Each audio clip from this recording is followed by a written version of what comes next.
예수님이라면 어떻게 하실까? 제21장 어디로 가시든지 저는 따르리이다. 주여, 어디로 가시든지 저는 따르리이다. 시카고 시민회관의 대강당에서 토요일 오후의 음악회가 방금 막을 내렸다. 그러자 평소와 다름없이 많은 관중들이 한꺼번에 몰려나와 서로 먼저 마차를 타고 돌아가기 위해 소란을 피웠다. 회관의 수위가 제각기 다른 마차의 번호를 외쳐대면 차가운 겨울바람에 오랫동안 떨고 있던 마부들이 쏜살같이 달려나와 모퉁이에 다다르자마자 마차의 문이 요란하게 열리고 닫히면서 잠시 후에는 덜커덩거리며 달려가는 마차의 홍수 속에 파묻혀 큰 길 쪽으로 사라져가곤 했다. 이번엔 624번! 회관의 수위가 큰 소리로 외쳤다. 624번! 수위가 재차 큰 소리로 외쳐대자 새까만 말들이 이끄는 멋진 마차 한 대가 모퉁이로 나왔는데 마차의 문에는 CRS라는 문자가 근사하게 새겨져 있었다. 두 처녀가 군중 속에서 빠져나와 마차 앞으로 다가가더니 나이 많은 처녀가 먼저 안쪽에 자리를 잡았고 마부는 아직도 모퉁이에서 머뭇거리는 나이 어린 처녀가 올라탈 수 있도록 열린 마차 문을 붙잡고 있었다. 빨리 와, 펠리시아. 넌 왜 거기서 꾸물거리고 있니? 난 얼어 죽을 지경이란 말이야. 먼저 탄 처녀가 성급한 목소리로 소리를 질렀다. 마차 밖에 서 있던 처녀는 황급히 드레스에 꽂혀 있던 영국산 바이올렛 꽃다발을 떼내어 말발굽 바로 아래 길가에 몹시 떨고 있는 한 작은 소년에게 건네주었다.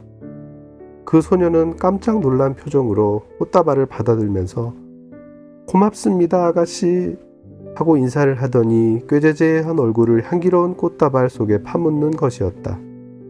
그 처녀가 마차에 올라타자 잘 만들어진 고급 마차에 어울리는 날카로운 소리를 내며 문이 닫히더니 이내 마부가 힘껏 말들을 몰아 어느덧 마차는 한 길로 들어섰다. 펠리시아, 넌 좀 괴상한 짓을 잘하더라. 마차가 휘황찬란하게 불이 켜진 고급 주택가로 들어서자 언니인 듯한 처녀가 말을 꺼냈다. 내가 금방 한 일이 이상하게 보인단 말이야, 언니? 동생인 듯한 처녀가 의외라는 듯 머리를 들어 언니를 올려다보면서 이렇게 대꾸했다. 그래, 넌 방금 그 지저분한 사내아이한테 고급 바이올렛 꽃다발을 주었잖니? 그 아이는 바이올렛 꽃다발보다는 한 끼의 따뜻한 저녁 식사를 더 원했을 것처럼 보이더구나. 하긴 네가 그 애를 우리 집으로 데려가서 식사 대접을 하지 않은 게 이상할 지경이구나. 설사 네가 그런 짓을 했더라도 이젠 그렇게 놀라지 않겠지만 말이야. 넌 늘 그따위 이상한 행동을 잘하니까. 그토록 추위에 떨고 있는 아이를 집으로 데려와서 저녁 한 끼 먹이는 일이 이상한 행동이라니. 펠리시아는 마치 혼자 중얼거리듯 나직한 목소리로 물었다. 물론이지. 말 그대로 이상한 행동이 아니고 뭐니? 그따위 행동이야말로 블랭크 여사가 벌써부터 기괴한 행동이라고 분명히 단정지은 행동이지만, 그러니 제발 그따위 꾀죄죄한 인간들을 초대해서 따뜻한 저녁을 먹이려는 그런 따위의 쓸데없는 생각은 아예 하지 않는 게 좋을 거야. 아, 정말 지겹고 피곤하단 말이야. 언니인 로즈는 전혀 관심이 없다는 듯 크게 하품을 하면서 펠리시아의 행동을 나무랐다. 펠리시아는 아무런 대답도 하지 않고 조용히 마차의 창밖을 내다보았다. 그러자 다소 참을성 없는 어조로 로즈가 불쑥 한마디 내뱉었다.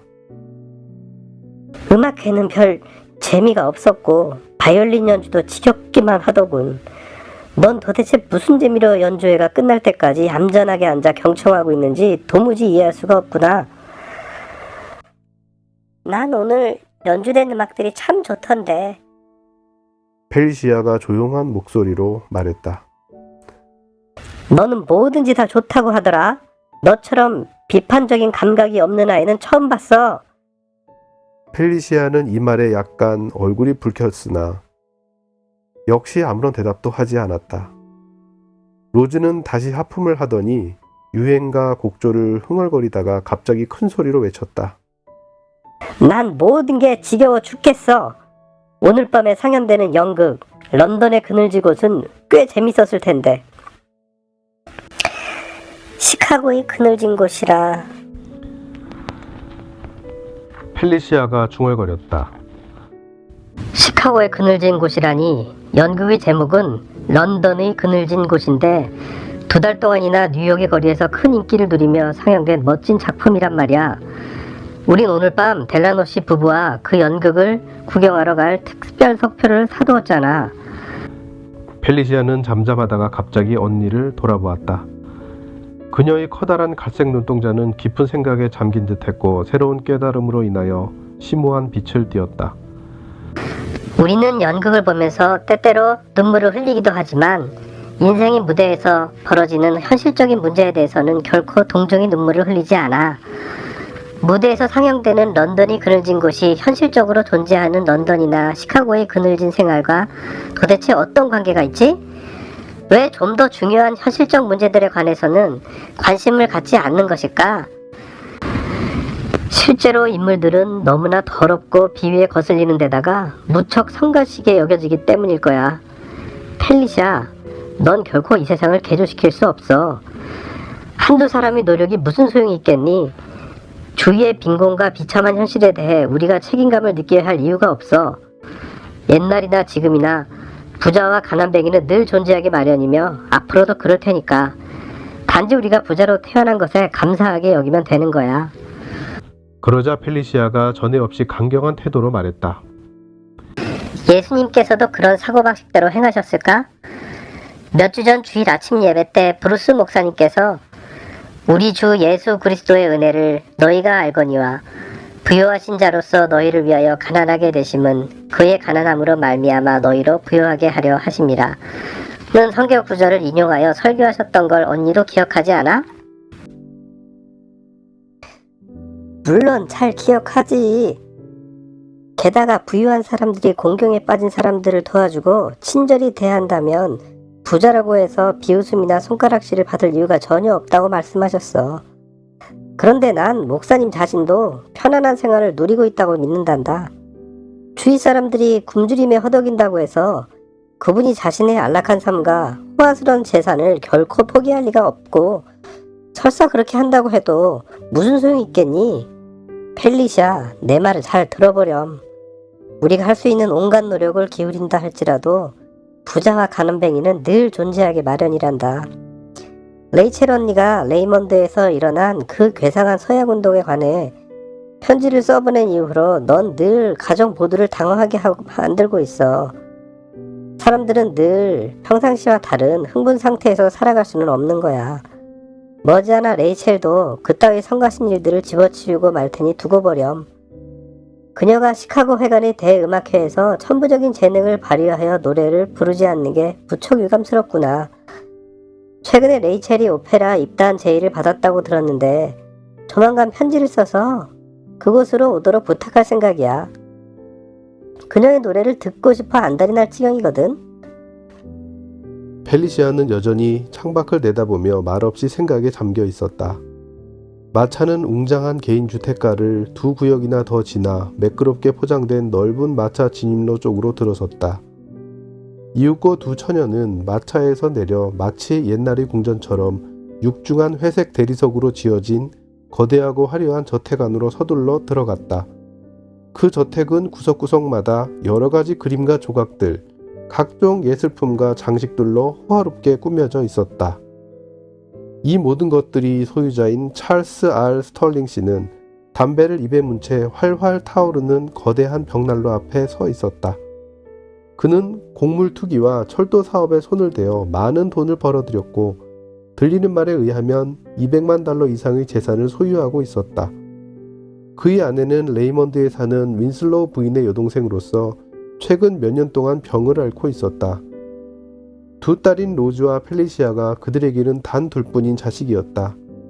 언니인 로즈는 21살의 처녀로서 화사한 얼굴에 생기 있는 표정을 띠고 있었으며 대학을 갓 졸업하고 사교계에 발을 들여놓았는데 다소 비판적인 인정이 없는 편이었다. 아버지의 말을 빌리면 어떤 때는 무척 쾌활하고 발랄했다가 어떤 때는 너무 새침하여 비위를 맞추기가 어려운 성격이었다. 반면 동생인 펠리시아는 19살로 사촌 언니인 레이첼과 마찬가지로 다소 이국적인 용모를 지니고 있었으며 그녀의 따뜻하고 너그러운 성격이 이제는 참다운 기독교 정신으로 승화되어 그녀의 온갖 표정과 행동에서 드러나게 되자 아버지는 적이 당황하는 눈치였고 어머니에게는 쓸데없는 걱정과 짜증의 원인이 되기도 했다. 또한 그녀에게는 아직 파악되지 않은 깊은 사고와 행동의 가능성이 잠재되어 있어 오직 그녀 자신만이 어렴풋이 느끼고 있었다. 즉 그녀는 자신의 양심적인 판단과 신념에 따라 매사를 처리해 나갈 수 있는 자유가 허락되기만 한다면 인생의 어떤 우여곡절도 능히 이겨나갈 만한 능력이 있었다. 여기 네 앞으로 편지가 왔구나, 펠리시아. 스털링 씨는 편지 한 장을 작은 딸에게 건네주면서 이렇게 말했다. 펠리시아는 자리에 앉자마자 즉시 편지를 뜯어보더니 반가운 표정으로 말했다. 레이첼 언니한테서 온 편지예요. 그래, 최근에 레이먼드는 어떻게 돌아가고 있다든? 스털링 씨는 피우던 담배를 빼내고는 곧잘 하는 버릇처럼 반쯤 눈을 감은 채 그녀의 태도를 살피려는 듯 펠리시아를 물끄러미 바라보았다. 레이첼 언니의 말에 의하면 켈빈 브루스 박사님이 약 2주일 동안 레이먼드에 머물러 계셨는데 제1교회에서 시작된 맥스웰 목사님의 서약운동에 상당한 관심을 나타내셨다는군요. 레이첼 언니 자신의 문제에 대해서는 뭐라고 써있니? 로즈는 6개의 우아한 쿠션이 놓여있는 길다란 안락은자에 거의 파묻히다시피 누운 채 불쑥 물었다. 언니는 지금도 여전히 렉탱글에서 성가를 부르고 있대. 천막 집회가 끝난 이후로는 친구인 버지니아 페이지가 건설 중인 새 건물이 완공될 때까지 아직 낡은 공화당에서 사람들을 모아놓고 성가 연습을 시키기도 한다는군. 레이첼에게 편지를 보내어 이곳 시카고로 오라고 해야겠군. 아직도 철도공장 주변의 지저분한 동네에서 그녀의 훌륭한 목소리를 제대로 감상할 줄 모르는 무지몽매한 무리들을 위한 귀한 재능을 쓸데없이 낭비하고 있다니 안타까운 일이야. 스털링 씨가 새 담배를 꺼내어 불을 붙이며 말했다. 누워있던 로즈가 덩달아 맞장구를 쳤다.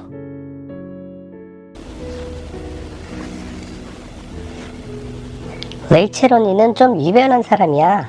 그곳 음악회관 강당에서 노래를 부르기만 하면 그 천부적인 목소리로 시카고를 발칵 뒤집어 놓을 수도 있었을 텐데 노래를 제대로 감상할 줄도 모르는 빈민들을 위해 아까운 목소리를 마구 써버리고 있으니. 하지만 레이첼 언니는 지금처럼 길 잃은 영혼을 구원한다거나 자신의 서약을 충실히 이행할 수 있는 여건이 허락되지 않는다면 이곳에 오지 않을 거야. 펠리시아는 잠시 생각하더니 이렇게 말했다. 무슨 서약 말이냐? 이렇게 묻던 스털링 씨는 금세 알아차렸다는 듯이 다음과 같이 덧붙였다. 아, 이제 알겠구나. 내 친구 알렉산더 파워스 씨가 했다는 그 회개한 서약 말이로군.